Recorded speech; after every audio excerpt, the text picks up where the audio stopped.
The time for change is now. If you care about me when I do this, or when I do this, you should care about us when we do this. I won't always be an athlete, but I will forever be a Black woman. You've had my back here. Now, have my back here. No one should feel unsafe due to the color of their skin. All lives can't matter until Black lives matter. Join us in the fight to end systemic racism.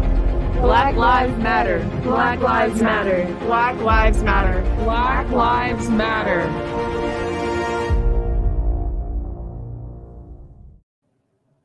Hello, guys. Hello, everyone.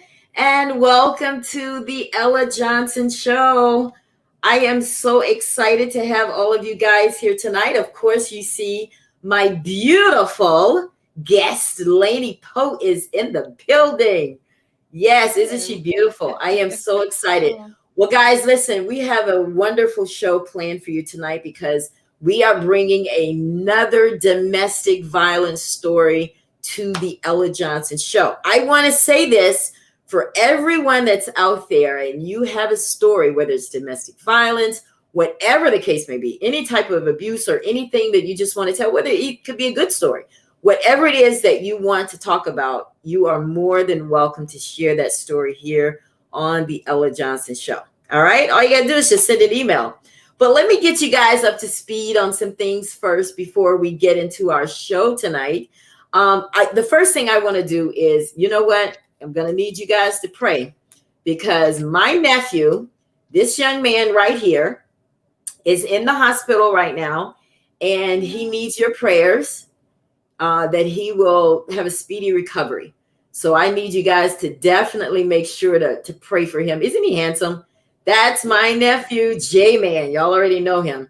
And then another announcement I don't want to make here is next Friday in Montgomery, Alabama, I will be here at Unity Day with Charlotte. I remember Charlotte. She was one of my guests a while back. Well, she is sponsoring this Unity Day in Montgomery, and I told her I would be there. Well, I will be there. So if you are in the area, those of you in Monroeville, Montgomery, Mobile, wherever you are, please come on over. We're going to have fun. I'm going to speak at this event, and I would love to see you guys there. All right. And then last but not least, my last announcement is that tonight's broadcast and all of my broadcasts relating to domestic violence are in memory of my cousin, Latasha Green. Y'all know her as Tasha Tucker. Well, she was killed as a result of domestic violence. And that is the reason we have these broadcasts.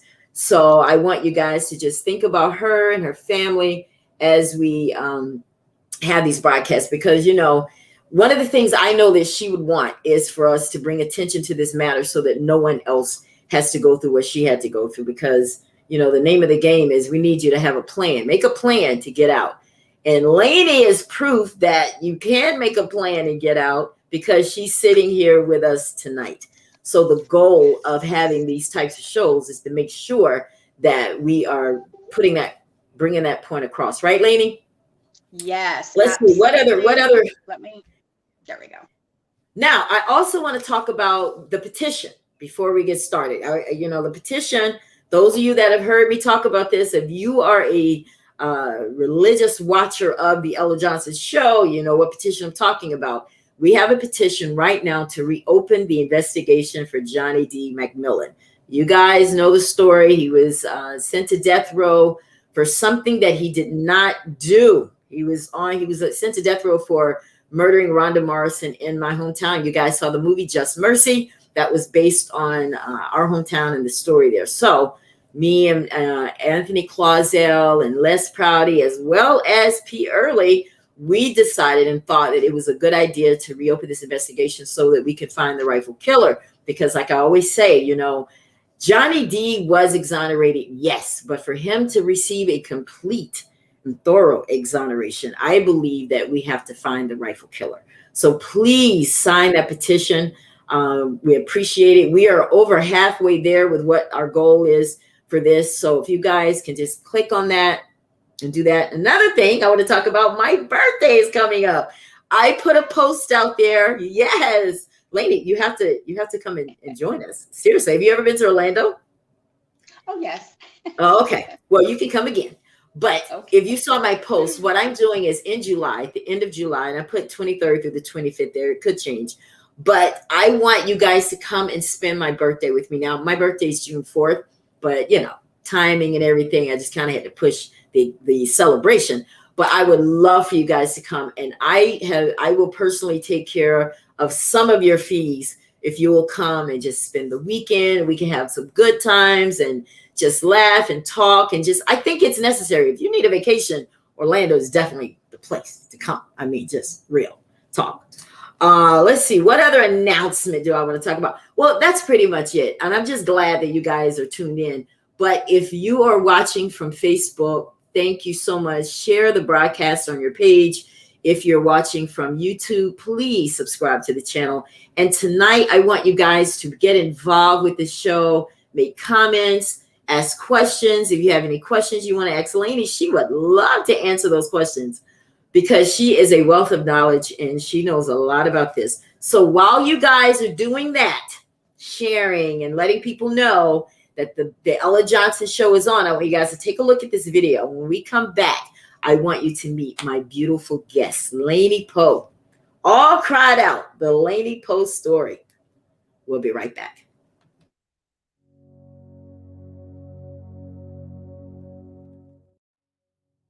Hello, everyone, and thank you so much for tuning in to the Ella Johnson Show. We have a very interesting show for you tonight, because another domestic violence survivor has decided to come here on the Ella Johnson Show to tell her story. Like many victims of domestic violence, Lanie Poe became addicted to alcohol and drugs. She even suffered from homelessness.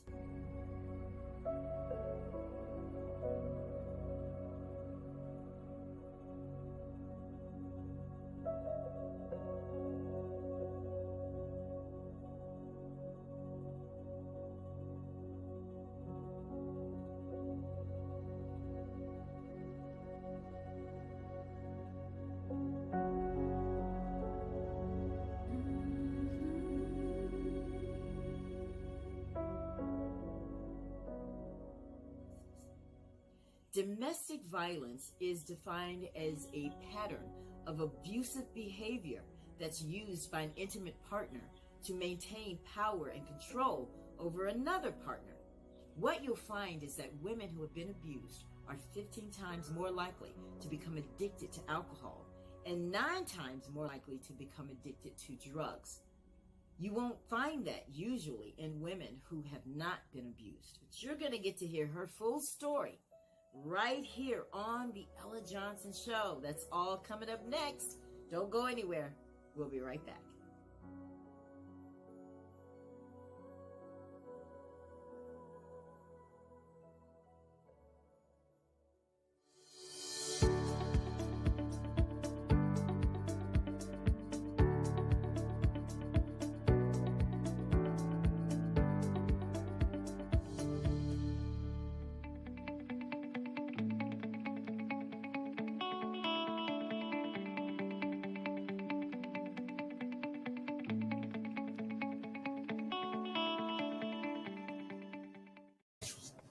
Okay, guys, we are back. We are back here. If you are just tuning in to the Ella Johnson Show tonight, we are bringing on Lanie Poe, another domestic violence survivor. Like I said before we took the video, if you are out there and you have a story and you're sitting there and you want it told here, please hit me up. Go to theellajohnsonshow@gmail.com. We would love to bring you on the broadcast.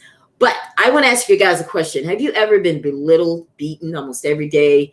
Do you know what it's like to almost go to jail for someone that you didn't even know that they were a criminal? Well, that happened to my guest tonight, Lanie Poe. She's a mother of 2, and she's the CEO and founder of Mites for Miracles, LLC.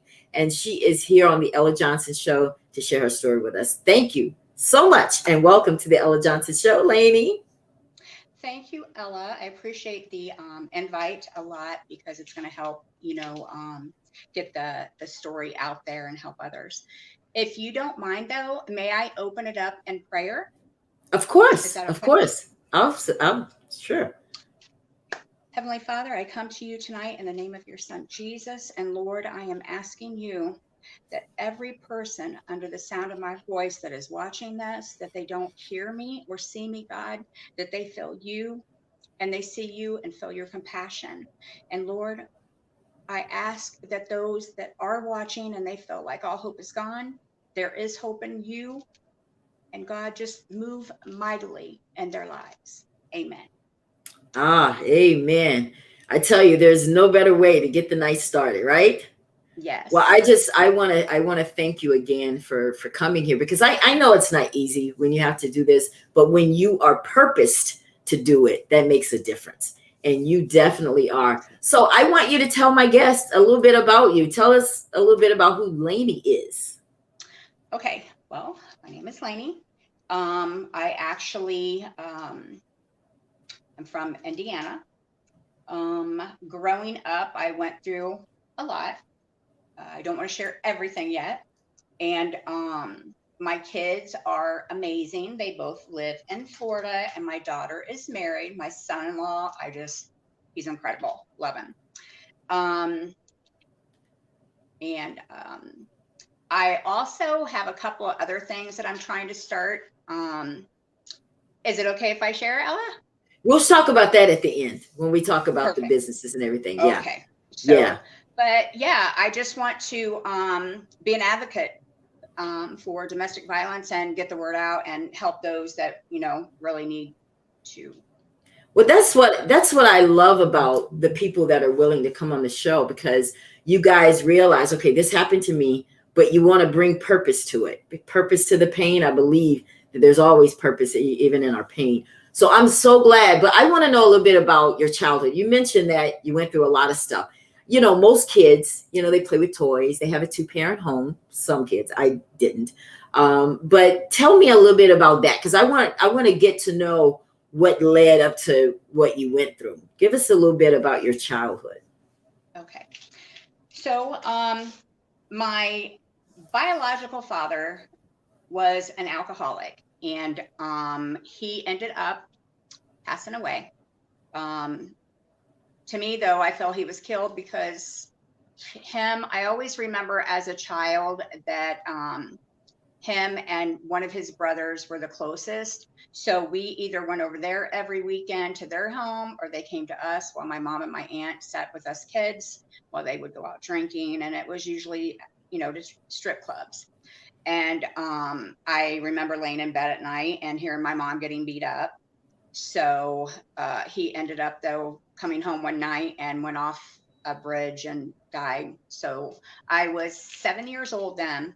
My older brother was 10 and my younger brother was 3 months old. So my mom met somebody and they got married, and, we called him Dad. So he had another son, or he had a son named Ronnie, and we would go pick him up sometimes because it's about a 2 or 3 hour drive away. So I rode with him one time, and I laid my head in his lap. Not a big deal. That's my dad. And he started putting his hand on my shirt, tried to get my pants unbuttoned. And I kind of stuck my stomach out and jumped up and got in the back seat. And it was like, don't tell your mother, don't tell anyone. So it took me a year before I told anybody. And my mom at that time just became a Christian, and we were going to church.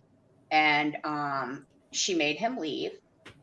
And I remember we went into the church and told the pastor, and he looked at my mom and told her that if she didn't forgive him, she would go to hell. So she took him back. That pretty much, you might as well, it killed that relationship, because I think I was more in shock.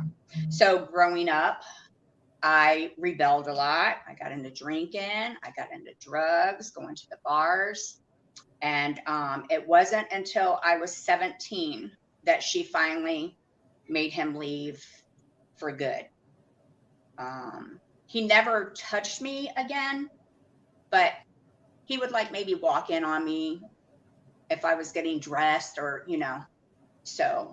And I remember my mom being at work one night, and he came up.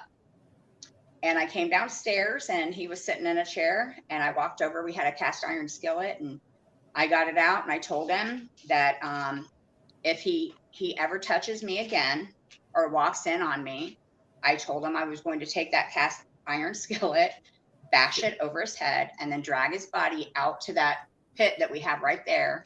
And I'm going to burn you. And then I'm even going to call the police and turn myself in. So he jumped. How old were you then? How old were you? Then I was 16. No, I was 17. Wow. And he called my mom and said, she's losing her mind. You better get home.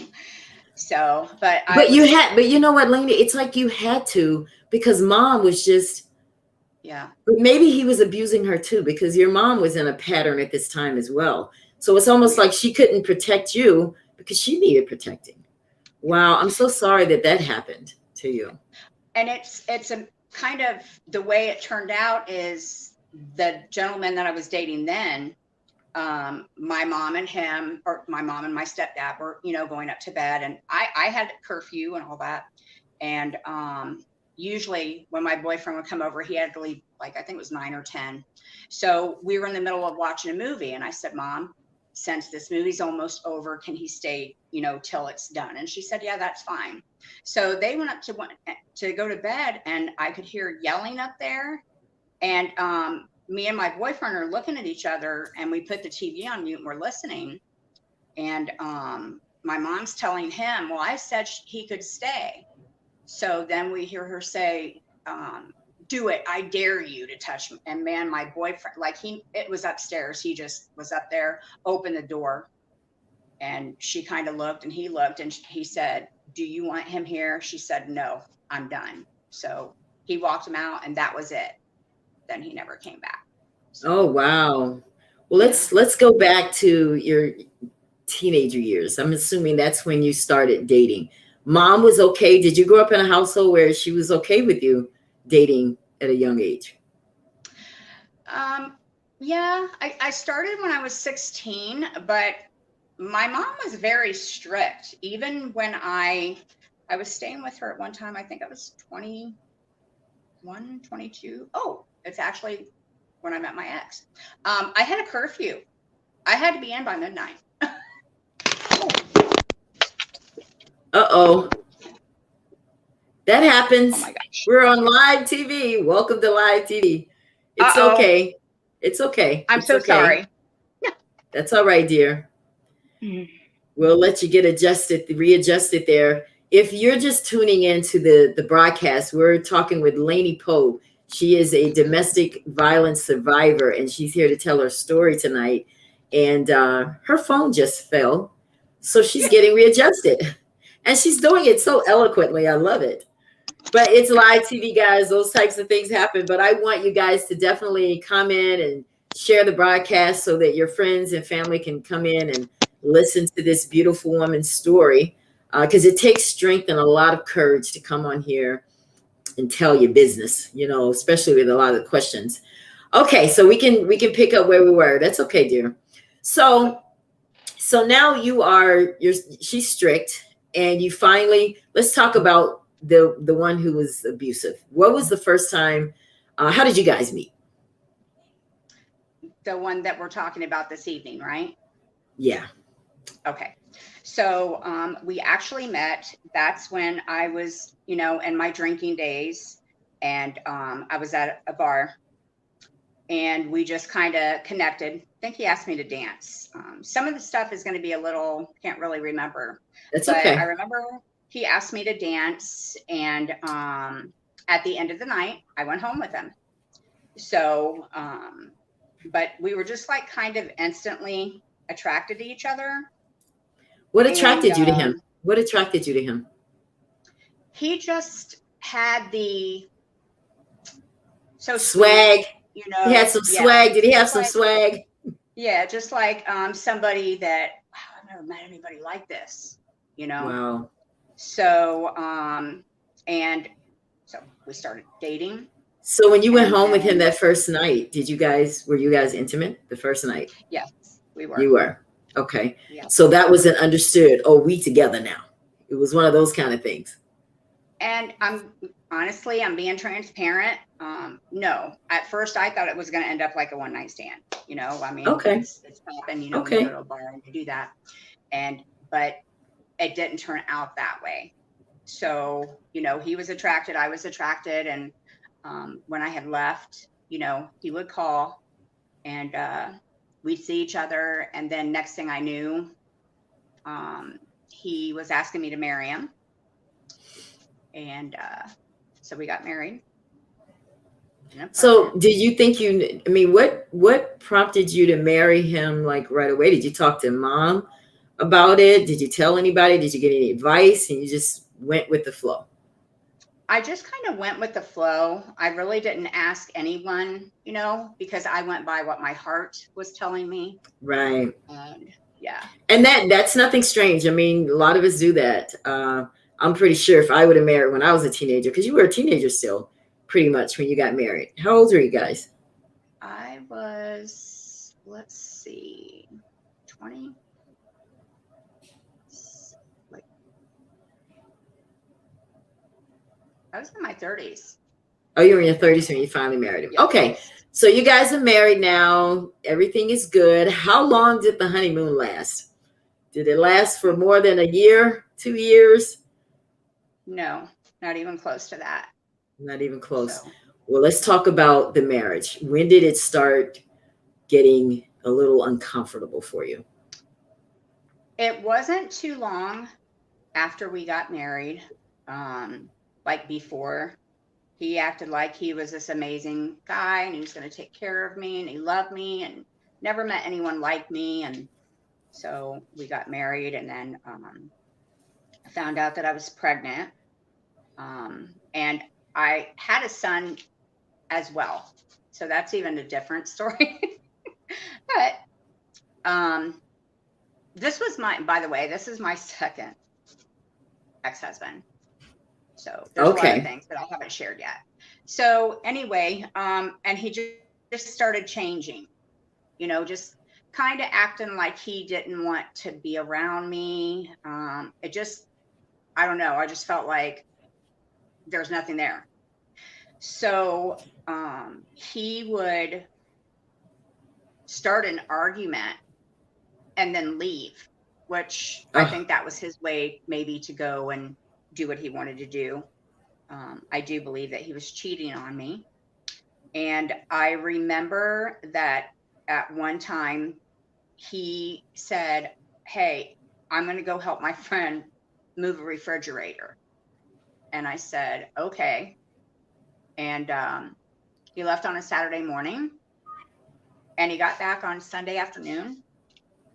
So when he came home, I asked, "Did you go out of state?" Or, you know, I'm not quite certain. I was worried about him. Right. I thought he was in jail or an accident. I was calling the hospitals, the jails. I didn't know what to think. Right. So, but and what did that cost you when you questioned him?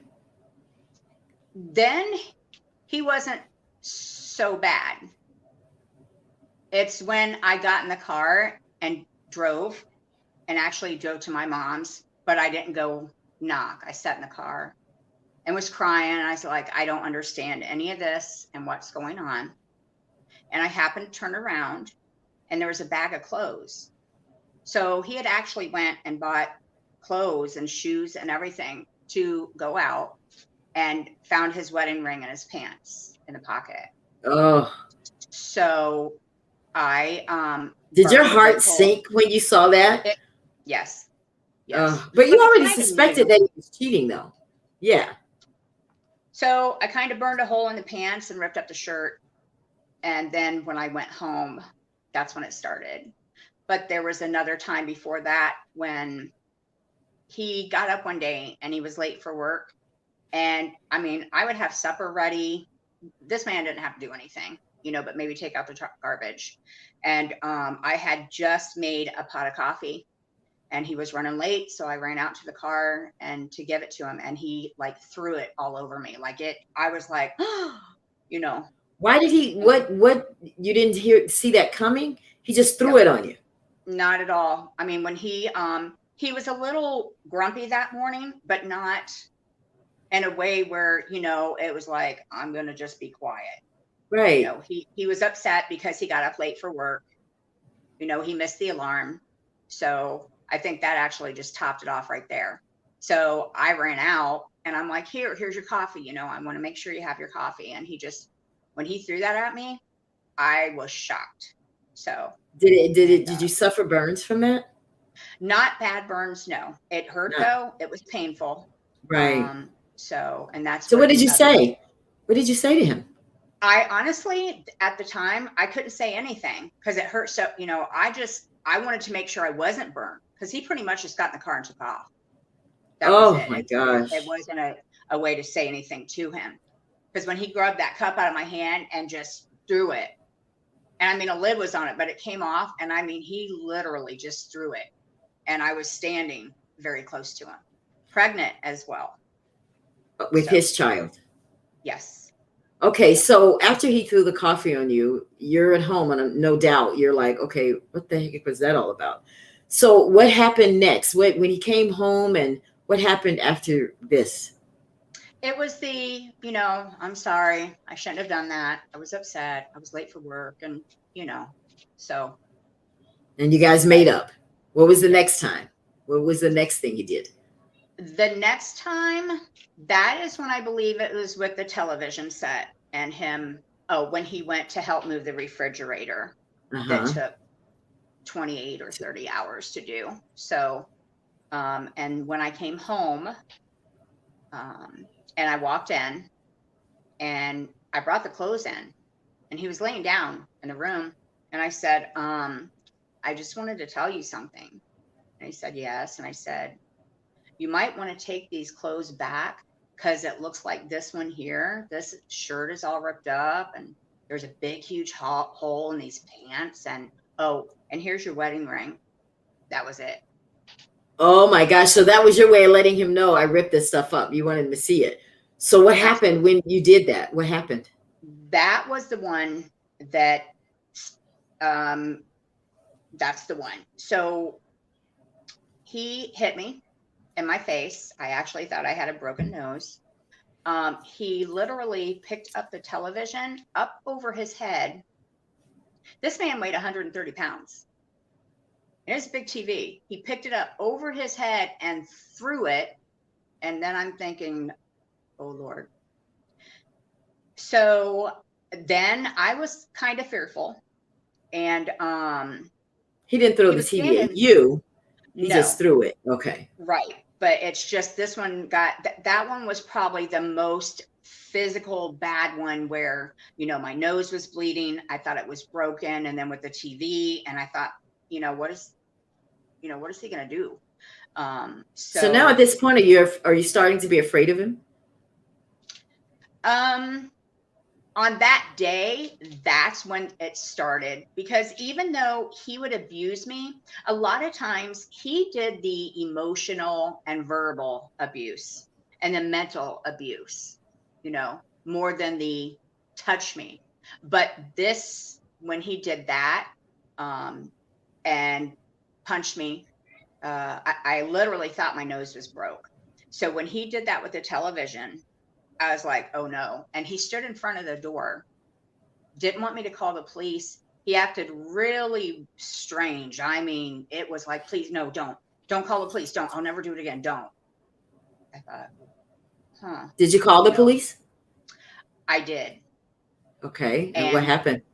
Well, he was actually gone when I ended up calling. He took off. And which I thought, wow, that's kind of strange, So the officer came, and I actually called my mom as well, and she came.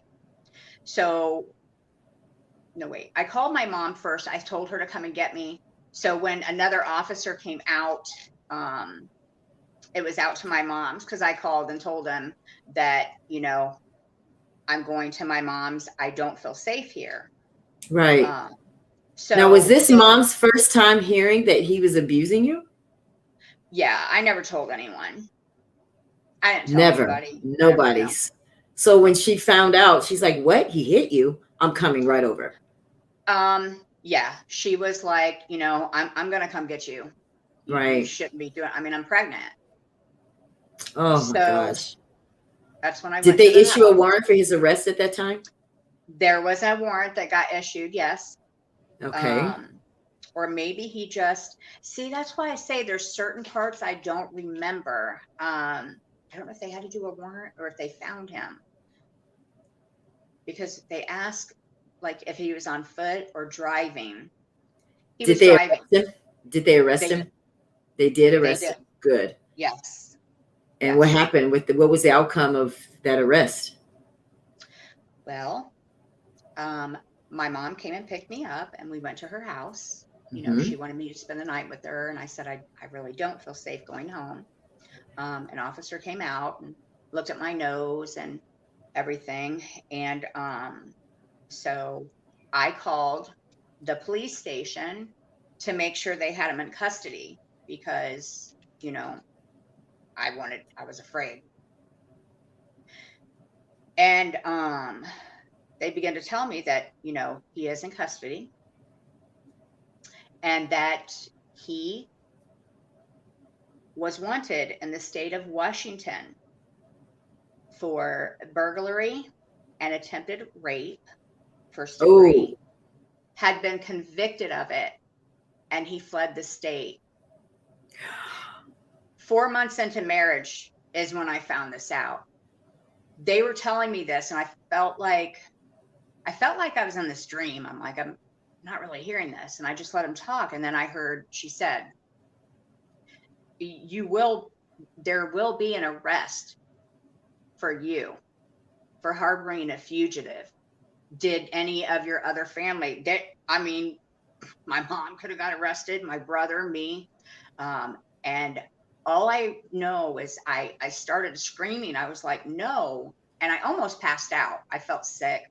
And then my mom got on the phone and said, listen, none of us knew about this. Nothing.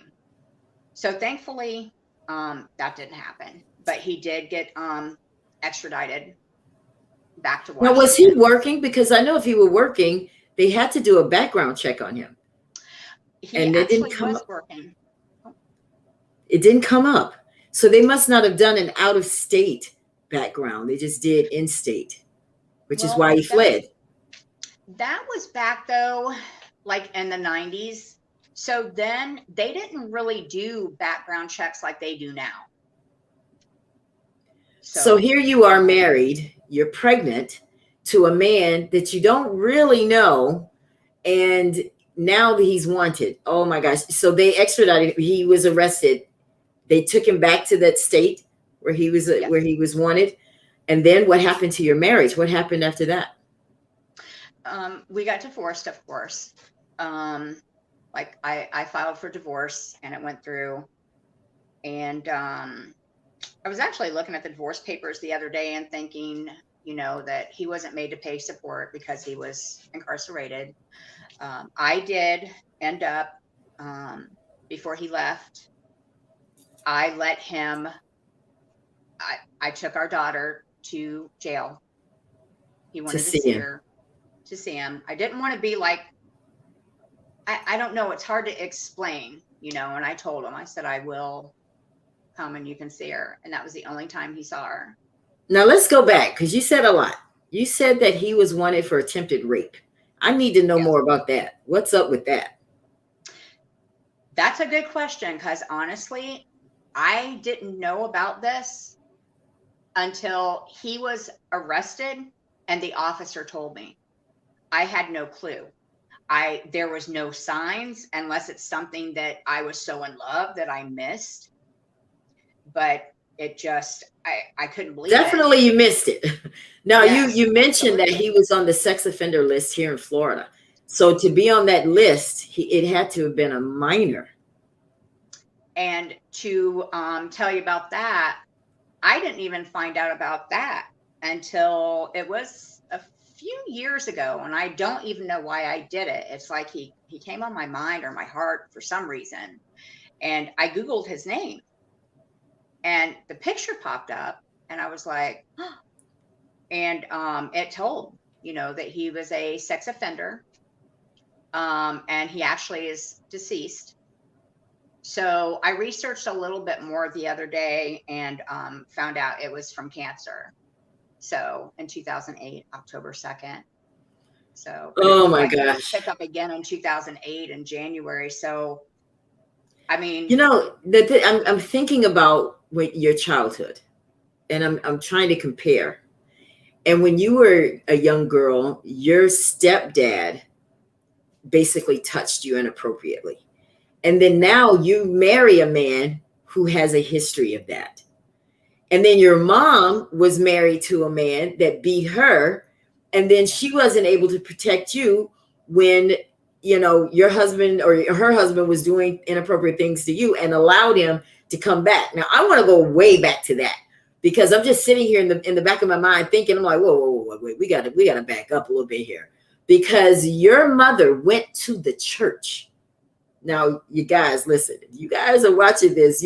This is real. That's why I love true stories, because I don't like to come on here and talk about stuff. Oh, I read this. No. You are sitting right here listening to a live person say that her mother went to the church for advice. And that's okay. That's what they're there for. I don't see anything wrong with that. But the advice was forgive him and allow this pedophile back into your home to redo this to you. right. Now, I want to know, because we kind of glossed over that a little bit. How did that make you feel when your mom, this is a woman who gave birth to you, who's supposed to protect you. How did that make you feel when she allowed this man back into the home? Did she ever talk to you and say, baby, what did he do? Did he touch you? How did he do it? What did she ever want to know details from you? She never asked because it took me a year to tell her. Now tell me about that. Tell me about that part, because I want to get into the minds of people why you hold on to stuff like that. Because usually the person, the one that is doing the crime, they're, grooming you, they're brainwashing you, they're telling you, don't tell anyone, don't say anything, or, I'm going to hurt you or I'll hurt your mom. And Right. Did he say that part? No, but I know other people have suffered from that. So, I never did, but I acted different. So it was a year later. And then when I finally told her, she did, she threw him out. She told him, you are leaving here. So and he never came back. Well, not until she let him, because when we went to the church and we was telling the pastor, when the pastor told her, you need to forgive him or you're going to go to hell. I don't remember him saying. He said, wait a minute. He said those words. You're going to go to hell if you don't forgive him. That was his exact words. Now, how did she take that? How did she take that to mean it's okay to forgive him? I agree. But what part of that did it mean you have to take him back? Yeah. That myself, I never really understood. And right now, even today, I don't. But when the pastor said that, I was 8 years old. And I'm thinking, what? And that, though, for some reason, I remember that like it was yesterday. So did you feel loved growing up, Lanie? Because I'm trying to peel the onion away and get to the middle, because that's usually where the problem is. Okay, you didn't feel loved growing up. Not when that happened. When that happened, it changed me. Yeah. It changed me, yes. So, but now that I think back, though, to their relationship, it wasn't the same. So when the pastor told her to forgive him or she'd go to hell, I don't remember him saying, you got to take him back, though. I don't remember that. And she had just started going to church. So maybe that part she might have felt like, okay, I got to do this. So at that time, did I blame her? I sure did. I actually felt hate for her, because I thought, how are you? Understandably so. Yeah. How do you feel about your mom now? I love my mom very much so, but it's still not the best relationship. So, but she's been through a lot. She really has. My biological dad, that's all he did was beat her. He would go to strip clubs all the time. He ended up having an affair, got the other woman pregnant. I remember laying in bed at night and hearing him beat my mom up. Literally, you could just hear him and hear her screaming.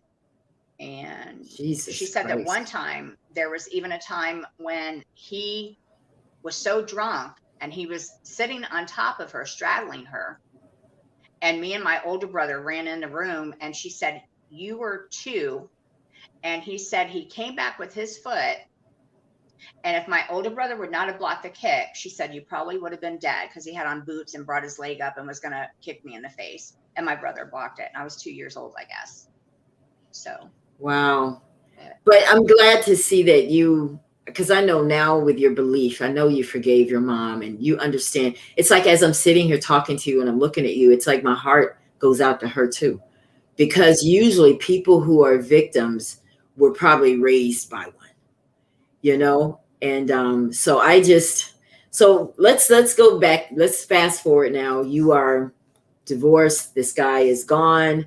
Then what? What happened after that? That kind of, how did you deal with all of this? Because you had to deal with a lot. You felt betrayed. I know you felt like, lost, and you're hurt. You're dealing with these emotions that you never dealt with as a child. So how did you deal with all of that?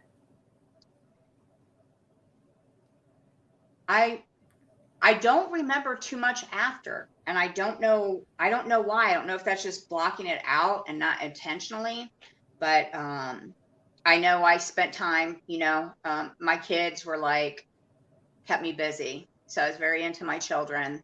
I think I ended up going back. I had to end up going back to my mom's, because when that happened and he got arrested, my mom said, why don't you stay, with us tonight? And I said, okay, because us was my little brother still lived there. And she took me home to get some clothes. Well, I had no idea. I had to call the landlord. So the landlord came over, and we were 2 months behind in rent.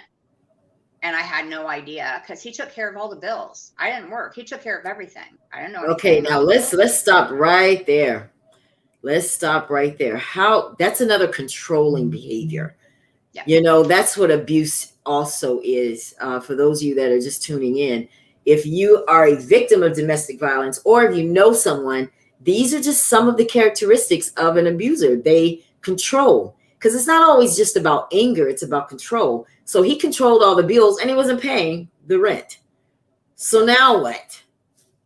So again, the landlord was there. And when I told him what happened, I do remember he was standing there looking at me like he didn't even know what to say. I don't think. I was crying, and my mom's telling him we didn't have any clue at all. And he said, he said, it sounds like you've had it rough. He said, I'm going to let the 2 months go. I'm not even going to report it or take you to court or anything. He said, but you will have to move. I think he gave me to the end of the week though. So, cause I pretty much had to get rid of everything. I had no money. I didn't even have a penny to my name. Nothing. Did you not want to work? Did he tell you not to work? I was pregnant, and he just was like, yeah. So, and he took care of everything. So I thought I guess maybe it was because I trusted him. He was my husband, so, but I mean, there's nothing atypical about that. That's normal. Yeah. Yeah. I'm just one of those women that just believe that when you get married, you just still do you, because at any moment they can just be like, I'm out, Yeah. But I mean, you, like you said, you were pregnant and you just wanted to trust him to take care of the family. But you mentioned that, no, go ahead. And my son was 5. So, I'd stay home with him. He would say, oh, you don't have to work, stay home. Your son, pregnant, you don't need to work. Now, you mentioned that you thought he was cheating on you. That just compounds the problem. Like, it's bad enough that he's beating you. And, I've had a lot of guests that sit right where you are. And a lot of them went through sexual abuse with their husbands being beaten? I mean, did you ever have to go through any of that where you had to have sex with him and you didn't want to? Not him. No. Oh, but That part, he wasn't that way when it was like when he would want sex. It wasn't like that. But I believe that's when he was cheating, though, because it's like all of a sudden he never wanted to touch me. oh, So, wow. yeah.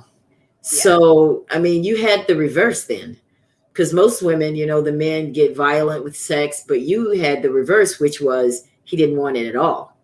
So how did that feel that your husband was coming home and didn't want to have sex with you?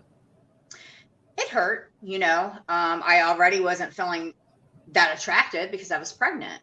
Right. So, you know, and you know, he would use that as the excuse, "Is you're pregnant, honey?" You know. So. Did you ever question him about cheating? Did you ever say, "I think you're cheating"? Yep. And he always denied it. Never admitted to it ever. And no Even, woman ever called. No woman ever called or anything like that. No. He was. Listen, I've had people cheat on me before, but I'm going to tell you, with that, even to sit here and think about it, I'm like, he was a Casanova. He knew exactly what he was doing. Because you were in love with him. Yes. But, okay, he was my second ex-husband. Let's talk about the first one. Do you want to talk about the first one? Sure. Since we have time. So I might as well tell you, I was married 4 times. Not everybody knew that. It's just coming out. So. Okay. But I think, well, you know, there's no judgment here, baby girl. There's no judgment here on the Ella Johnson Show. I might as well share, because you know what? It's not, my life is different now than what it was with them. Right. So my first husband was another one that, now he didn't abuse me though. It was weird. But we moved to Florida. Okay. And I was pregnant, and we stayed with his mom and dad when we moved. I really didn't want to. He was a big time mama's boy. One of those. His mom, oh my goodness. His mom would bring out pictures of his ex-girlfriend. We're married and they're home, and she's bringing out pictures saying, "I wanted him to marry her so bad. She was so wonderful." And I'm like, great. Do you think she'd come for dinner if we invited her? You know, like I acted like it didn't bother me, but I'd go in the room and be like, So what did he say when she said that? Not too much of anything. He ended up, when we moved to Florida. So before we moved, he was all good. You know, even my mom everybody loved him. Got to Florida, and I went, "What happened to you?" He got a job. I was going to cosmetology school. I was pregnant with our son. So I went to cosmetology school, and he was working. He would literally go over to his mom's and eat. He wasn't buying groceries. I was pregnant. Oh, no. I didn't even get to see a doctor until I was 7 months along. And when I Why is that? Why is that? He, again, he was working and I wasn't. I was going to cosmetology school. He said, "Man, that's great. You should." You know, I said, "Okay." So I was doing that full time, and he was working, you know, so he wouldn't buy food. And the girls at school, they would buy me something to eat when I go, you know, and when I told them, they're like, "This is not normal. You can't be doing this." And finally, he actually called my mom and told my mom to come and get me. He didn't want me anymore. So, yeah. So I didn't know that, Lanie. You said something because we didn't talk about this. Wow. yeah. How did that feel? Well, it hurt because I was pregnant. And so my mom came and picked me up. And when she came inside, there was half of a watermelon and some beans, I think it was. And my mom she couldn't believe it. She's like, wow. But when she came, she needed a few days to relax because she drove straight through 24 hours. So what she did is went and bought some food and put it, in the apartment, and we couldn't take it with us. And I said, what about the food? She's like, you know what? Leave it. So she came and got me. We got divorced, and that pretty much was it of him. So you weren't eating and you were pregnant. Yep. And you weren't seeing a doctor. No. I finally saw a doctor when I got back to Indiana and had to sign up, on HIP and get assistance. Right. So, thankfully my son was, everything was good. I had a praying mom and grandparents and aunts and uncles. So I know that was God through everything. And when I sit and I think of it now, I'm like, you kept me in every single thing I did. But what I love about it is he's not wasting the pain that I went through, So well, you're starting it here by telling your story here for people to hear. And, I just, I'm sitting here and I'm like, okay, breathe. Because when you said that you were married 4 times, what do you think? What were you finding anything from relationship to relationship? Was it getting better? Was it getting worse? Were they the same? What were you looking for? Let's see. My first one, he didn't abuse me at all. So I think that's why I was shocked by everything. But when I got back to Indiana, it was like he never knew me. He never saw a son, nothing. And, I told my mom, she said, this is how I am. There's no way I was going to make a man see their child, because when you do that, okay, what's going to happen if your son goes over there, or your child? What are they going to say? How are they going to treat them? Right. And that's okay. This is what happened. It just came to me. When we were married, I remember we were coming home from the laundromat, and he says to me, what do you think about us starting over? And I was like, starting over? I said, we've been married for a month. And he said, why don't you get an abortion? And I said, no. And that's when he said, we're done. I don't want you anymore. That's what just like that. Just like that. Just like that. Called my mom. Told her I don't want her anymore. She came and got me. So I never did anything. I didn't fight for support. I didn't do anything because I thought if he wanted me to, and I don't even like calling it abortion. He wanted me to murder my child. Okay. What would have happened as he got older? Would he have abused him? What would he have done? I just let that go. Even my mom said, you're probably best to leave that alone. So I did. My son knows who his biological dad is. I sat down with him when he was old enough because my mom said, I'm going to tell you, you really need, though, to have the talk with him so he knows, because what if he wants to go find him when he gets older? So you told him the truth about his dad? I did. What did he say? It was rough to watch him. Wow. I'm sorry about that, because it's like it's just happening over and over again. Now, from husband to husband, what happened in between? Did you ever take time for yourself? Did you get a counselor? Did you talk to anybody? Like what happened in between? I didn't then. I seemed to just always just forget about it. But again, I wasn't I wasn't saved. I didn't care.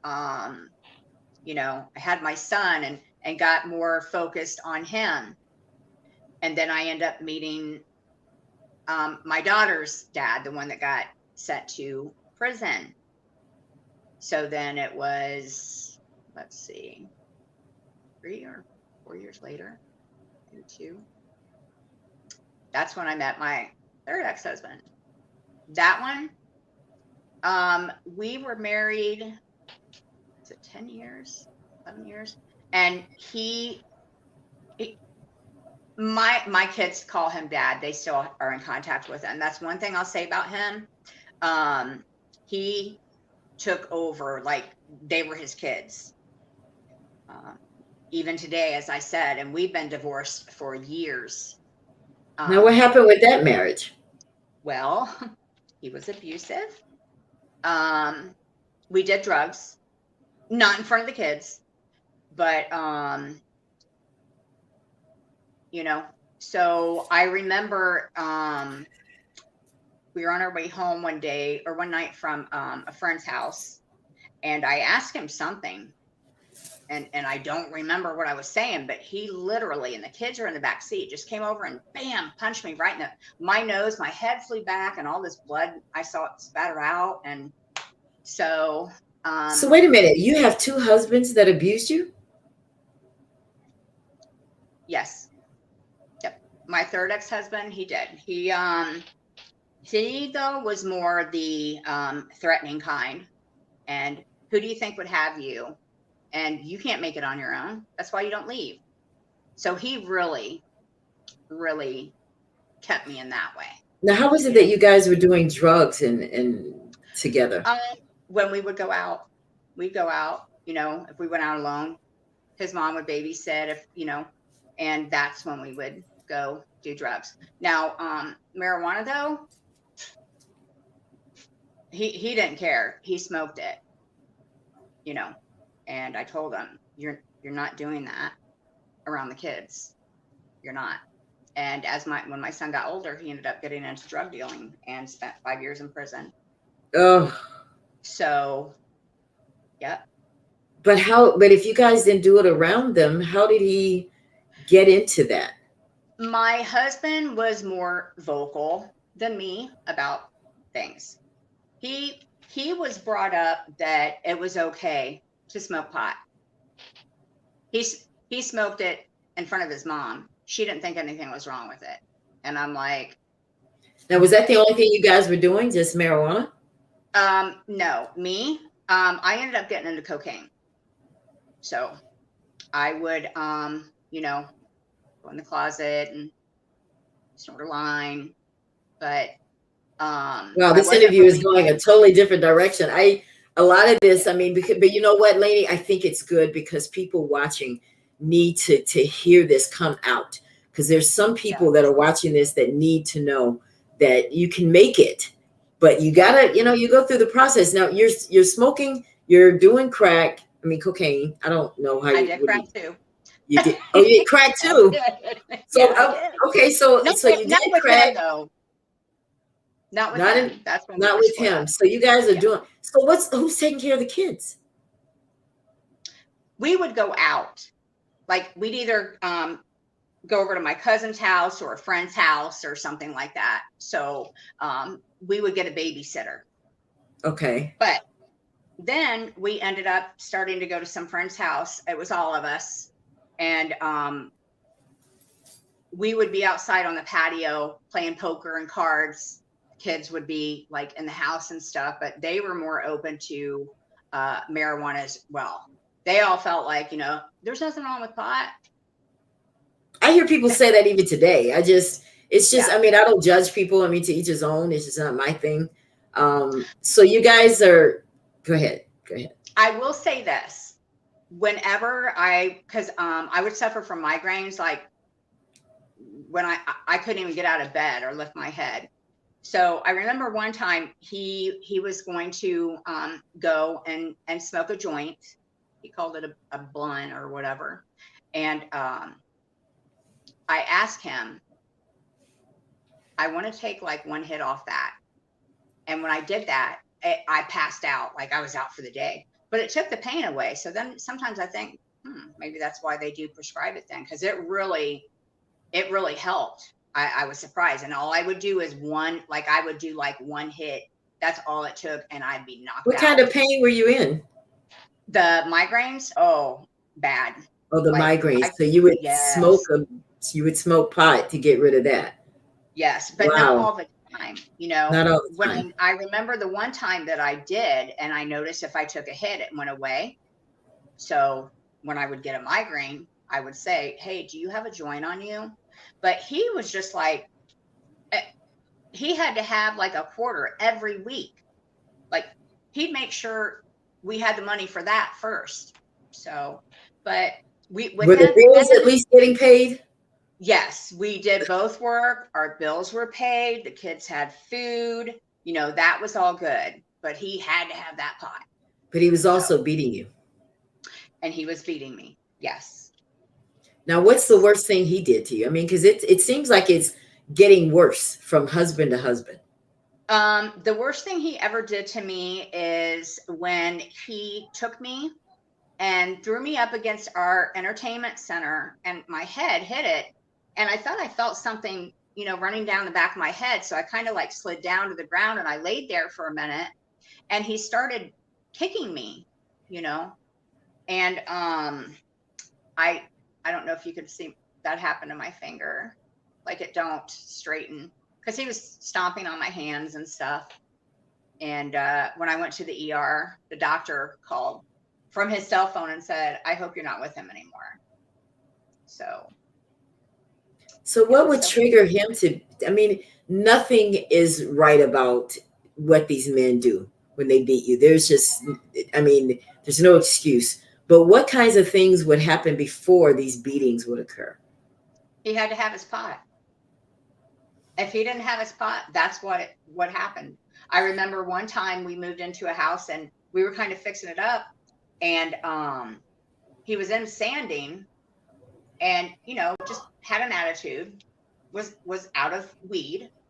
And I went in and said something to him, and he turned around and had a sander in his head and threw that at me. Yep.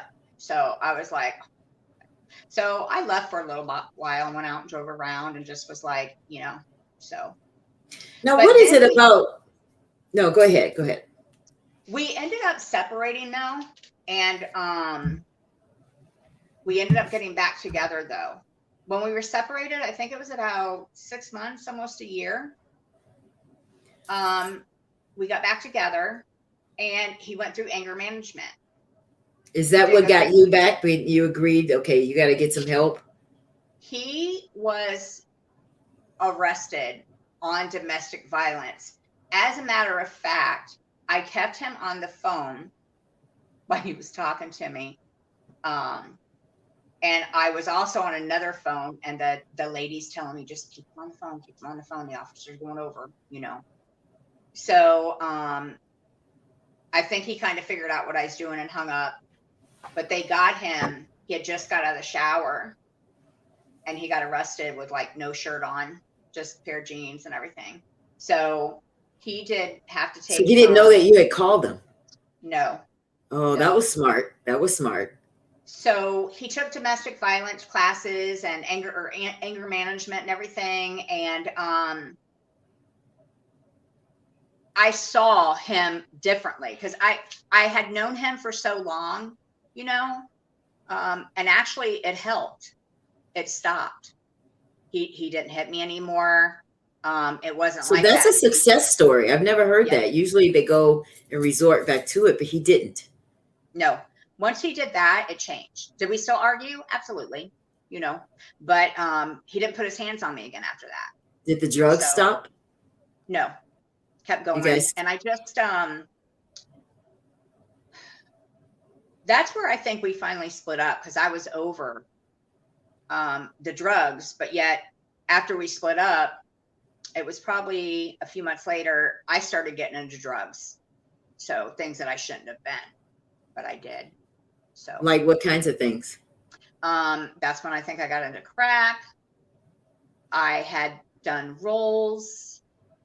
What's that? that's like ecstasy or whatever I think they call it. Okay. Why so many different types of things? I'm just trying to understand. I honestly, I don't know why. I don't Wow. know if, I think it's because I was looking for something to just, that where I wouldn't have to, you know, feel pain anymore. There we go. You know, there we it go. was That's another piece of that onion coming back. Yeah. Yes. It was like, oh, you know what? I'll do coke. I won't even think about that, man. And I would just be snorting line after line, and I was all good. If I got drunk, you know, I didn't feel anything. It's just something to make it stop. But yeah, when I Right. came down off that high, Reality kicked in.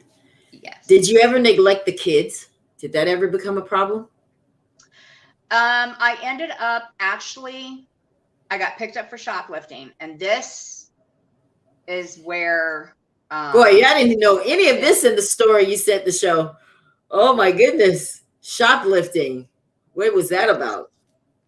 I would go every day with a friend, or it was either every day or every week, and I would go in and steal something, and then they would go in and take it and get money on it. Didn't know that, you know, we had been watched, and the one day we did it is I got arrested that day.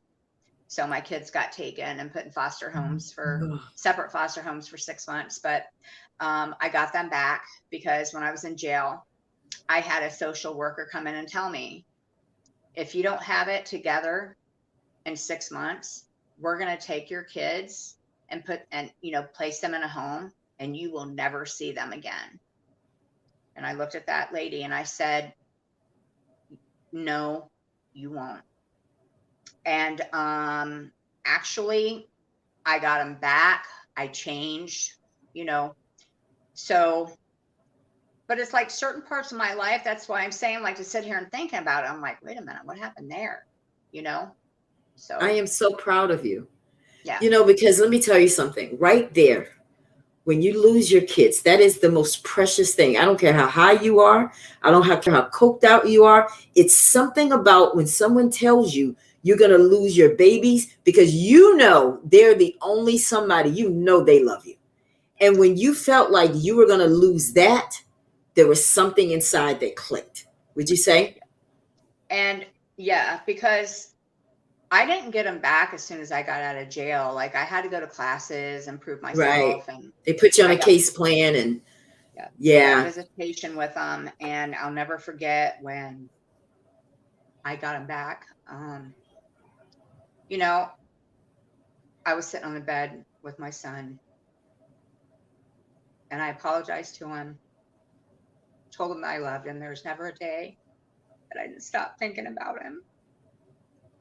And he told me that he hated me when that happened. I told him I understand that, you know. But they do forgive me, and it's strange because they speak more to my ex-husband, what they call Dad, than they do me. But we talk more than what we did. My son, actually, I have a grandson, and the last time I saw him was 6 months old. He's 15.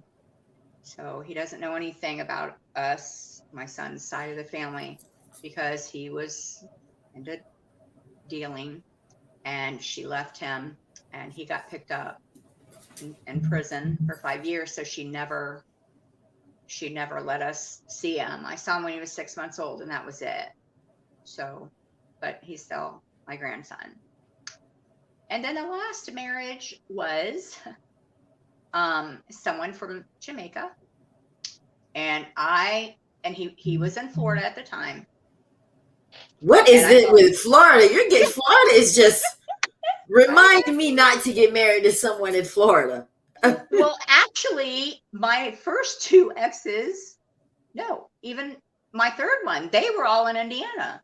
We were in Indiana with that. So this time I'm in Florida, and I met him, and I mean, it was like, I don't know, I can't even explain it. And I had never felt as much love as I did with, like, I was like in love, different than When any you other. say I can't explain it, are you talking It about the was- sex? Because usually when I'm describing sex, I'm like, girl, I can't explain it. Is that Well, what you're talking about? Of course, that was good too, but I was so in love with him. I think because he could write stuff and he'd do letters and was romantic, and I thought, whoa. So, though, of course, I heard the, don't do it. He only wants you for the paperwork. I was like, You no. felt that in your gut. I never felt that. Now, Ooh. I did make him pay for all of it. I didn't pay anything to get him over here. That I didn't do. How did you meet him? How did you meet him? I think we met online. Yes, we met online. I was on a dating site, but I never did it where, I would just go to their house or they came to my house. I did like a public thing, like I didn't just, go online that way, but we did meet on a dating site. Okay. So, we hit it off really well. Everything was going good. He had to go back to Jamaica, but we younger man, younger, and we stayed in contact with each other. We would do, video chats on the computer. I met his family, his mom, his sisters. I would fly over there, so that's why I thought, no, he's sounds like you're doing it right this time. And then where did that go wrong? Even his mom was like, he really, really loves you. I've never seen him with anyone like he is with you. This is what his family's even telling me. Oh, wow. So flew over there, we got married, and we had filed the paperwork, and he got over here 9 months later. So everything going good, everything all right. And I remember there was one night we got in an argument, and I said something to him, and he chased me, and he had a bat in his hand, and he threw me on the bed, and I thought he was going to hit me, but he didn't. So I actually, I think bit him or pushed him off of me or whatever. He chased you? Yes. So when the police got there, he had no marks on him. He did I don't know what's going on, officer. I love her so much. I came over here. I keep telling her I love her. The whining. Guess who got arrested? You did? He didn't have any marks on, or I didn't have marks on me. He did. Because I tried to get him off me. Oh, whoa, wait a minute. Oh my goodness. Wait a minute. So this just gets, oh my goodness. So you got arrested for what? Domestic violence? I did, because when he was on top of me, I was trying to get him off me because he had a bat, and I was like, no, and I bit him or I scratched him or something, and he jumped off. So when the police came, oh my goodness, he was like, I love her so much. I don't understand. I came over here. Oh yeah. I was like, what? And they said, well, you don't have, they checked me out and said, well, you don't have any marks, but he does. So you're being arrested. And I'm like, what? That was in Florida that did that. That was here in Indiana. Indiana did that. Yes, because I ended up moving from Florida back to Indiana. So, gosh. Yeah, so I got out, but it led up to this. You can file a divorce if like you come over from the States and you marry somebody, a citizen, if you're being beat up, domestic violence, or this. So I think what he did is he just really scoped me out and did what he needed to do. I noticed like some changes in him, where he would sleep in another bedroom. We had a 2-bedroom house. And then the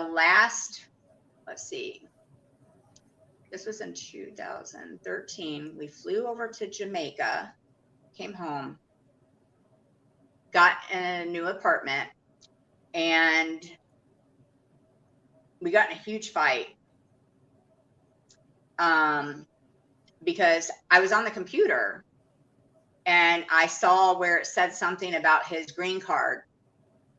So I called him and I said, oh my goodness, honey, why didn't you tell me? I said, this is what we've been waiting for. Okay, when is the appointment? We'll make a weekend of it. We'll celebrate. And he said, you're not going. And I said, what?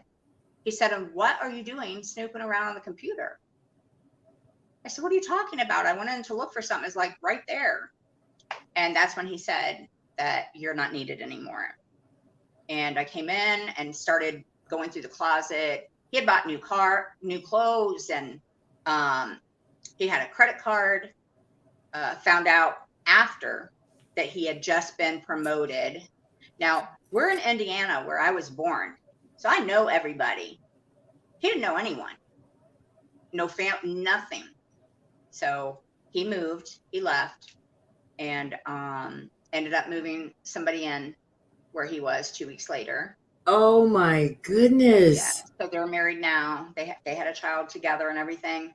And that one, out of all, though, the marriages, everything, this one hurt me the most, I think, because I truly thought this man was in love with me. It was, I can't put it into words with this one.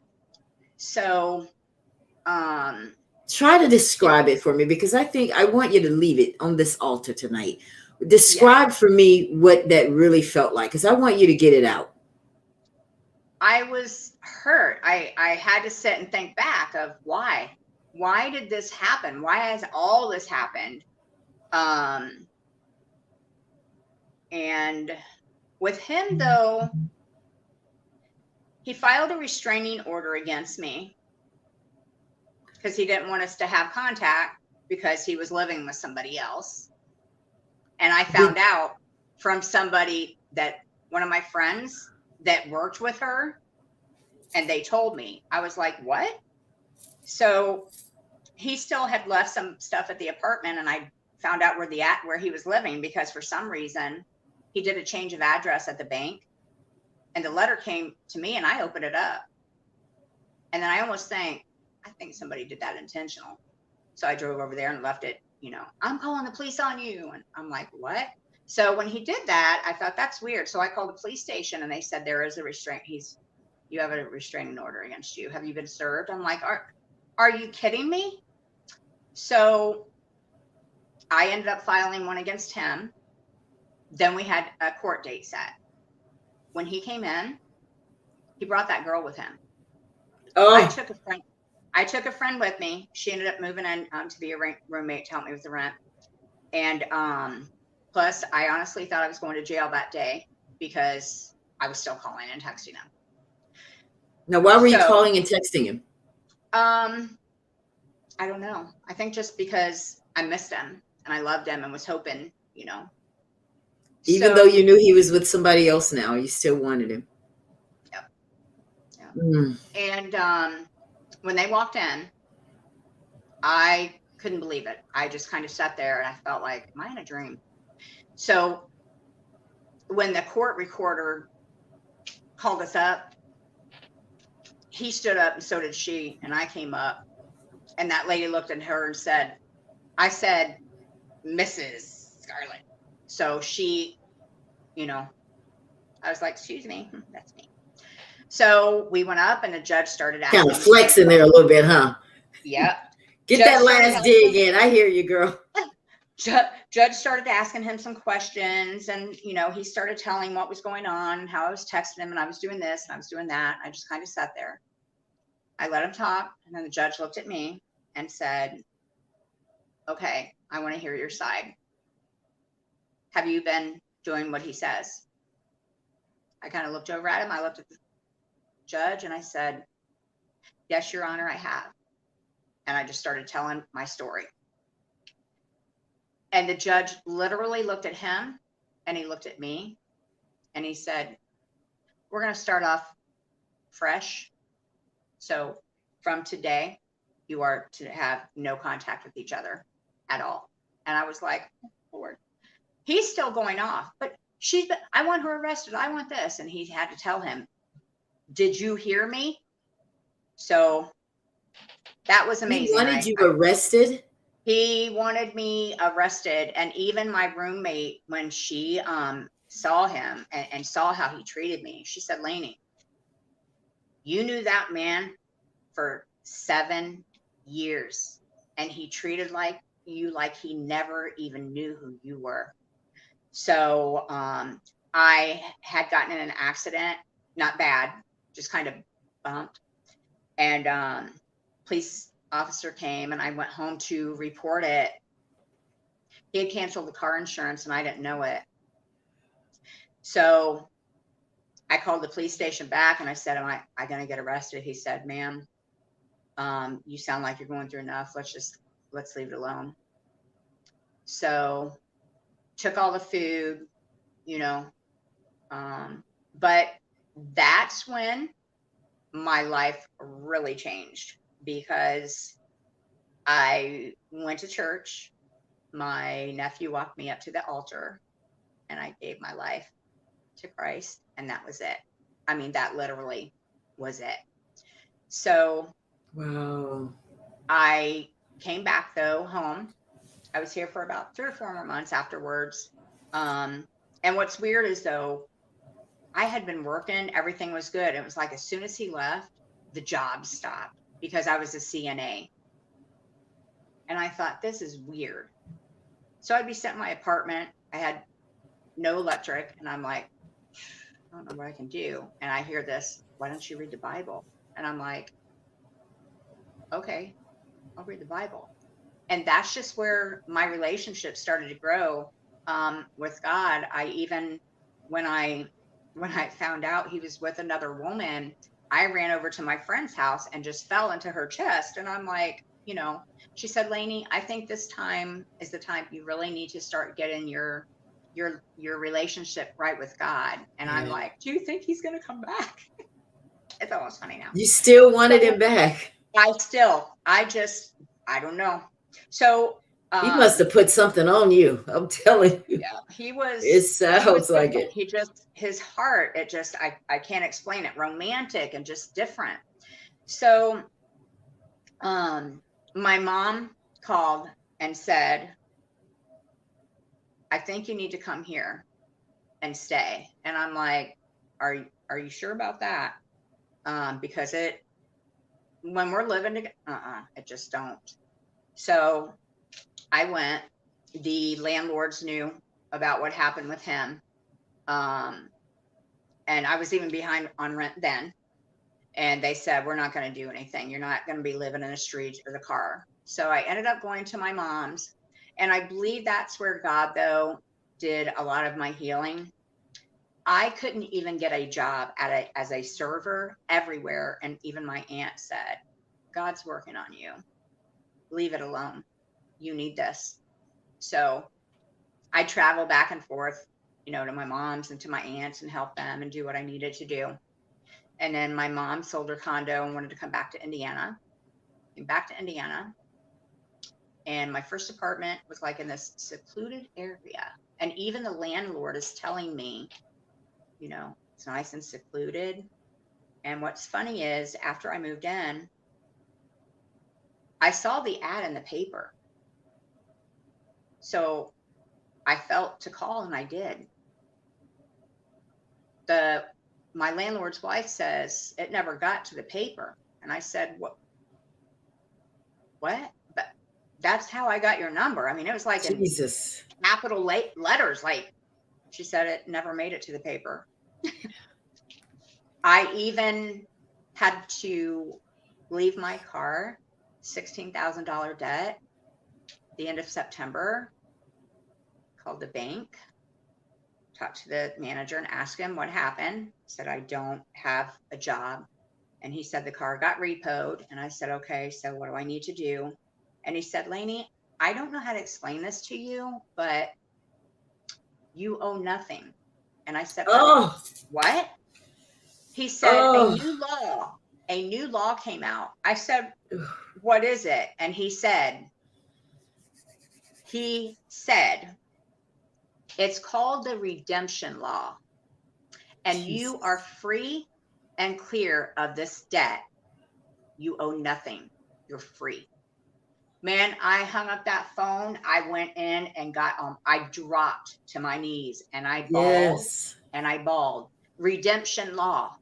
And you know what's funny is when I came back to Indiana, I went to my old bank to open up an account. And I asked that manager, what's this redemption law? He said, what are you talking about? Jesus. I said, it's a redemption law. It had to come out. I think it was between like August and September or something like that. He said, no such thing. And he's typing. And I said, yes, there is. It makes you free and clear of like if you owe for a debt or something. He stopped working on the computer and he looked at me right in the eye and said, and I'm telling you, there's no such thing. Jesus. I went out. I was crying. I told my mom. She said that was God. He supernaturally took your name off that. Yes. And even I had to file bankruptcy for some bills. It showed that was paid on my credit report. Yeah. Yeah. Oh my God. Now, Lanie, one of the things and we didn't talk about this, girl, you just listen, this went a totally different direction, right? All right. But God is in it. When God is in it, right? But talk to me about this, because I know at some point you became homeless. I did. And that was pretty much when I lost everything. I watched people come in and take pictures off my wall, everything. That was basically when I moved with my mom, but I didn't think of it as homeless until I actually, a few years ago, started going to feed the homeless. And I was telling them, my story. And they said, okay, so you stay with your mom? And I said, yeah. And he said, did you pay rent? Did you own your name on the lease or anything? And I said, no. Did you get mail there or anything? And I was like, no. And he started asking me a couple questions. He said, just because you were staying with somebody in a room doesn't mean that you had a home. Exactly. And the more he said that, I realized that's true. I had to think it back, because I would pack a suitcase and go stay with my aunt for a week, and then I repack and I go stay with my mom. So it was kind of the back and forth thing. But I did an article about homelessness because we talked a lot about Skid Row in California. And in that article, I learned what homelessness really was. And you were, because you didn't have even people that live from hotels and stuff like that, that's still considered homeless, but you survived it all. And you're sitting here today telling your story with a smile on your face, looking beautiful, with a great attitude. Do you have any hate in your heart for anybody? I don't. And I even have to tell you that when I got to Florida and everything, it was put on my heart. And it was weird because I was in the room one day praying and I was just crying over my ex. And I said, God, if you could just let him feel, what he did to me and how I felt about him. And I don't know what all. The next day I got a call from one of my friends, and she started telling me how she saw him and he didn't look good. It was everything that I asked God for. And the next day I was like, wow. So I also felt to call him and ask his forgiveness, because I said things and did things in our marriage that I shouldn't have. I wasn't perfect, And sometimes I wonder if maybe I brought some of that luggage, that baggage with me from the other relationships, and maybe it would have worked. Well, I can answer you that question. Yeah. Yep. So I called him. It was on a Saturday, but the girl answered, and I was like, she started calling me a whore. I don't know what all. And I went, so I just hung up. What girl? Well, what girl? His girlfriend. His girlfriend. Yeah. Are we talking about the gym? Which one are we talking about? 1, 2, 3, or 4? We're talking about the Jamaican. The Jamaican, number 4. Yeah. Okay. So, and it really wasn't like that. Like I didn't want to fight or argue. I just wanted to call and ask him if he could forgive me. Well, when she answered and started saying that, I just hung up and was letting it go. And me and my aunt was actually on our way to an appointment that she had, and my phone started ringing, and I noticed the number, and I was like, but I didn't say anything. So when she went in the office, I said, listen, I got to make a phone call. So I called him back, and I said, how did you get my number? And he said, on the phone bill or something like that. I said, please don't let her get my number. He said, you know, he wouldn't. I said, okay. So what were you saying? I said, listen, I just want to let you know that I am very sorry for hurting you and saying the things that I did, things that I shouldn't have when we were married. And I wanted to ask your forgiveness and tell you that I'm very, very sorry. So he said, you know, that he had already forgiven me. And he said, I didn't cheat on you. And I said, let's keep this topic on forgiveness, because let's not go there. So we kept it on the topic. Well, wasn't that good to know, though? Wasn't that good to know? Yeah. He found out he was going to be a dad. I said, I know you'll make a great dad. So, and that was it. Well, then a few months later, when I got back to Indiana, it's like I started seeing his face before me, and I'd have dreams, and I'm like, all right, Father, just get it over with. Come on, let's just get it all out.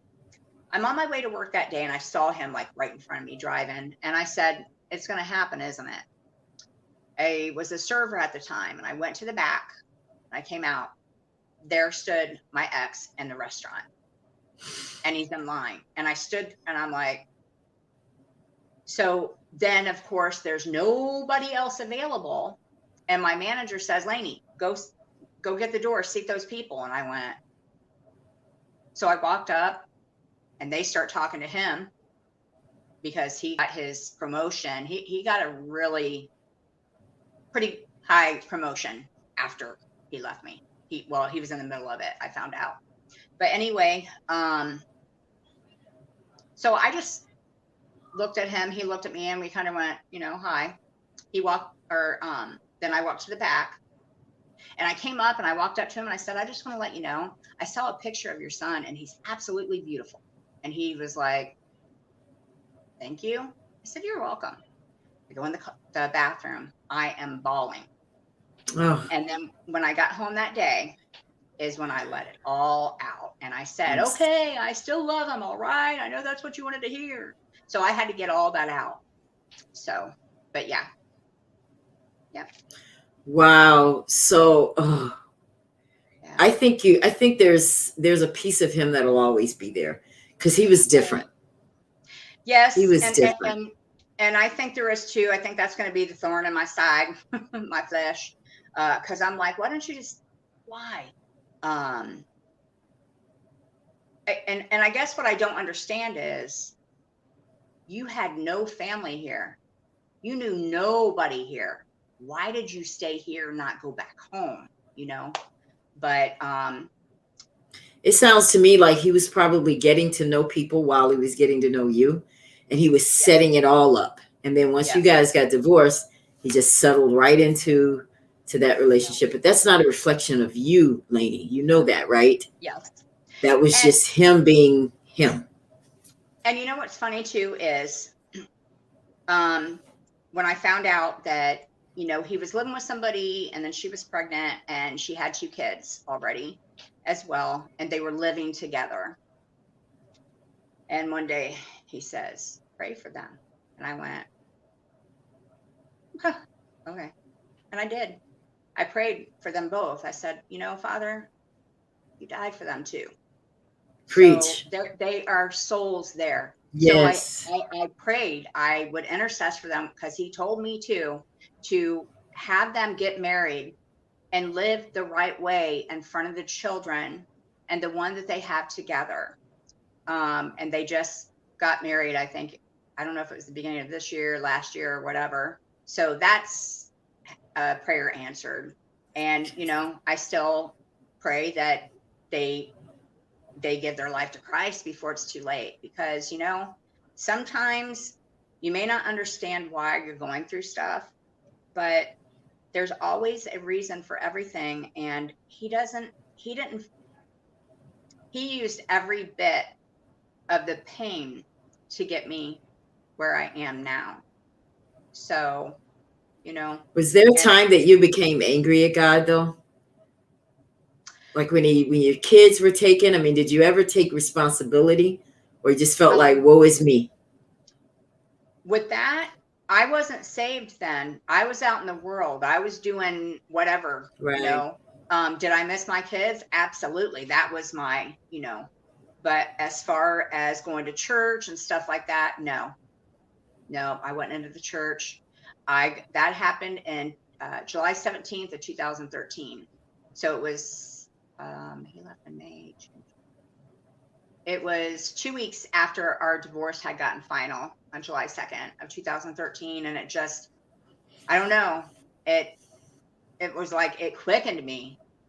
So what did you learn through all of this? I mean, what do you think God was trying to, other than getting you to come to him, but what did you learn through husband 1, 2, 3, 4, the beatings, knowing that you married a man that was wanted sex offender, knowing that you got a guy from Jamaica and then he did this to you? I mean, what did you internalize any of this stuff, or did you just at one point internalize it and let it go? I mean, how did you process all of this, and what did you learn from it? Honestly, I don't think I processed a lot of it until I got saved, because Right.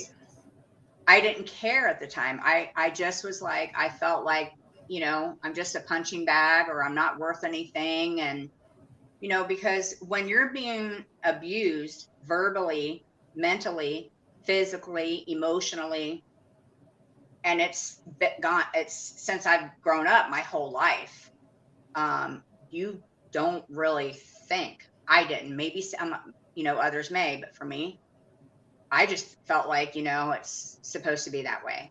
Here my mom suffered through it, and then I went through it.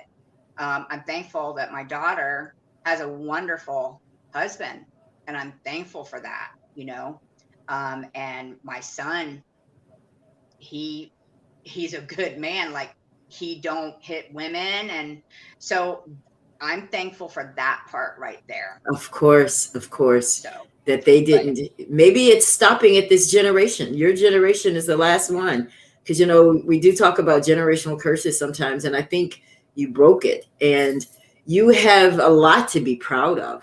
I know your son said that he hated you, but he didn't hate you. He just hated what you allowed them to go through. And he was, I think that's when he was like 6 or 7 anyway. So yeah. For him being that young and to hear that, I remember one time, I have to share this because it was like, oh my God. This is when I was with, I'll call their dad, because they still see him as their dad. And it was around Christmas time, and he worked at construction here in Indiana. So he had no work for a few weeks because of the winter. Had no money for gifts. We didn't have nothing. So I went in the dollar store and I found this little tree about this big with lights, and kind of, brought it home. And I'm just kind of sitting there, and my son comes up and says, Mommy, this is the bestest tree we've ever had. And I just was like, oh my goodness. Oh. And then a knock on my door, and there was a church that gave our name, and they started bringing all these gifts in. So that was our Christmas that year. But, I don't know. There's a lot of people that I'm connected with that's probably listening to this story. None of them know. I didn't tell. It wasn't time yet. And I think maybe this was the reason, because I have a lot of things that I'm starting. And one thing is it okay if I share? Or do you want me Yes, to now we can share that. Yes. So I said I have a special announcement, and I love how God, because he's just dropping ideas, and I'm like, ooh, hold on. I'm going to end up, I want to publish a magazine, and it's going to be strictly focused on men and women who went through domestic violence, or they're an overcomer now. I want to do feature stories, and I also want to find families that maybe want to share their story, I want to have it where, what to look for, what kind of abuse there is. And I also want to dedicate that to your cousin and her memory. So that I think I shared with you. Thank you. And another thing I'm going to do, I'm going to end up selling a product that is going to be where I'm going to decorate the bags for domestic violence. What I want to do is, though, is have maybe pictures of somebody, like, let's say your cousin, if I came to you and said, this month I really, I'd like to do in memory of your cousin, put their picture on the bag. I want to do coffee. And then the Great idea. The proceeds will go, I either want to do half the proceeds or all to the family. Like, let's say, for example, your cousin had a son, so your mom or you are taking them in and you're having to pay for childcare that you weren't aware of. So I'd want the money to go to the family for babysitting or medical bill, or maybe still funeral or whatever, but the expense, that's going to be presented to them. This is something that God just dropped. And then what I also want to do is maybe some centers that there's one outreach that I'm waiting back to hear, but get there. I'll use you, for example. So you're doing the Ella Johnson Domestic Center. Okay. So what I would do is come to you and say, Ella, there'd be an agreement. If you can, put your company logo on a bag of coffee, and that would be on the website to sell. So if they click there, then that goes to you and you get the money to put. So nice. Yeah. I like that because you're collaborating with all of these different agencies that also talk about domestic violence. I think that's awesome. Yeah. See, look at that. God is depositing all this stuff into you. I'm excited. I'm going to be doing I love to design. I love to write poetry. And that was another thing of how this all came about is I sat here one night and I said, God, I want you to gift me in a unique way that I can share my story, but they feel it, but not, I can't explain. Like I want them to feel the pain, but yet the peace. And that poem that came, I even sit back and I'm like, wow, that's a powerful poem. I even shared that. It really is a powerful poem. I wish we had that. Do you have that to read just a little bit of it? Because she wrote a poem called Bit. And it is incredible. This woman, listen, if you are just tuning in to the Ella Johnson Show, we're almost about to wrap up. But we've been speaking with Lanie Poe tonight. She's a domestic violence survivor. And then on the show here for the first time, she talked a lot about the 4 husbands. Like I told her, there's no judgment here on the Ella Johnson Show. 4, 6, 5, 7, doesn't matter.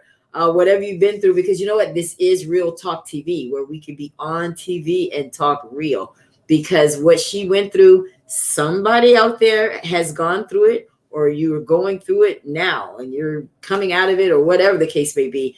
But this show is about helping people move forward. And if you can't find it, Lanie, that's okay. Oh, I have it.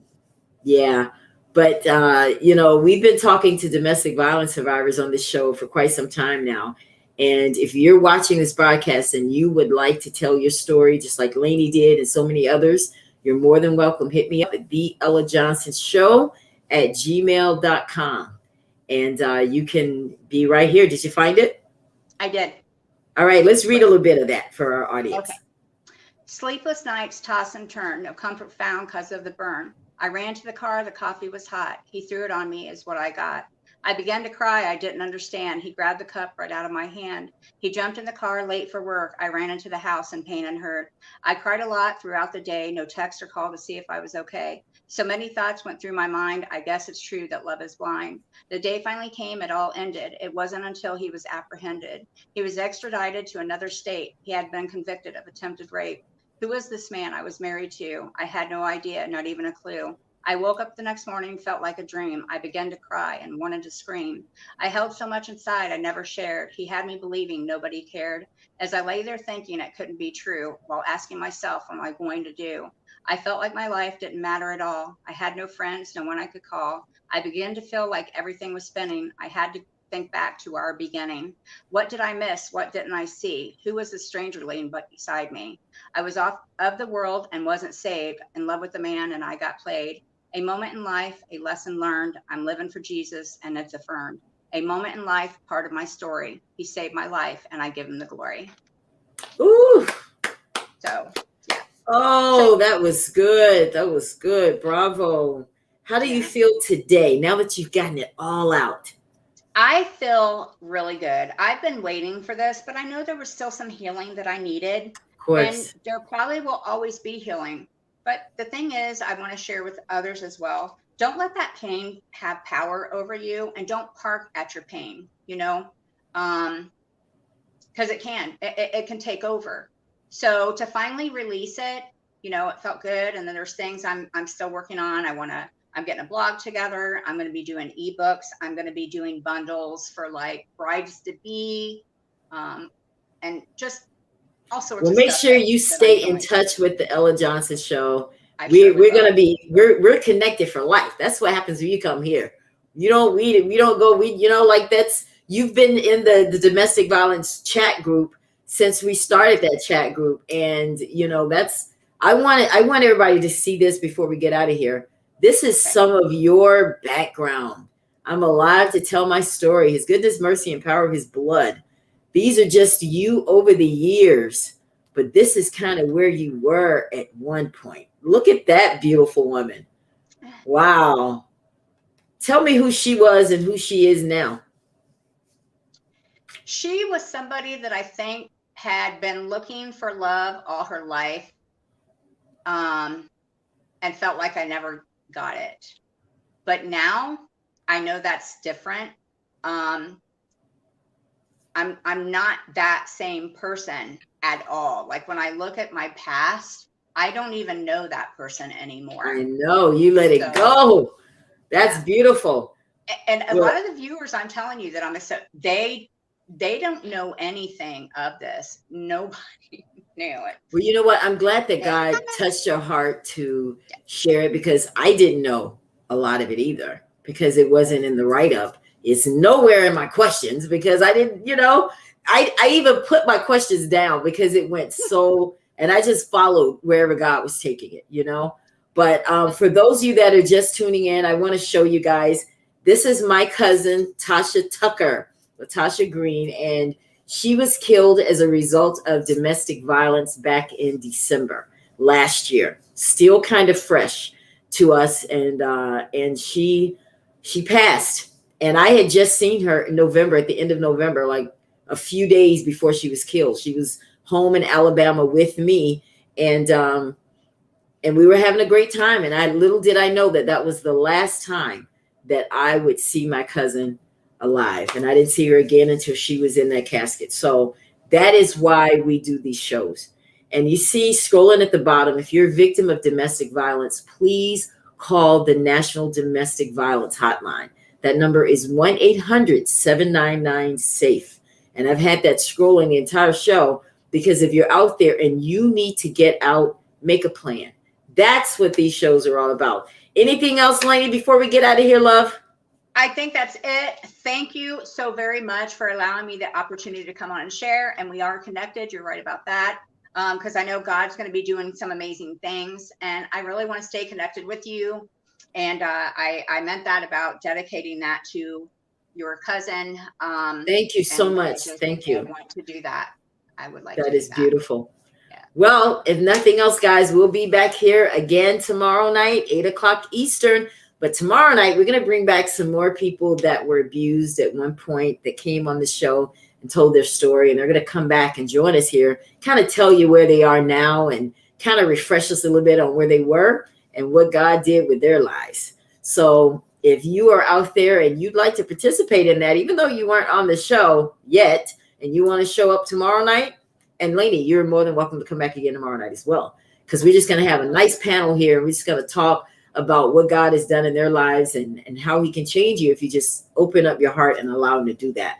But if nothing else, we're going to get out of here. Thank you guys again for tuning in to the Ella Johnson Show right now. Go ahead and share the broadcast. We appreciate that. But we'll see you tomorrow night, 8 o'clock. Good night. Night. Encourage women from all over. If you have a story of domestic violence, you are more than welcome to tell your survivor story here on the Ella Johnson Show.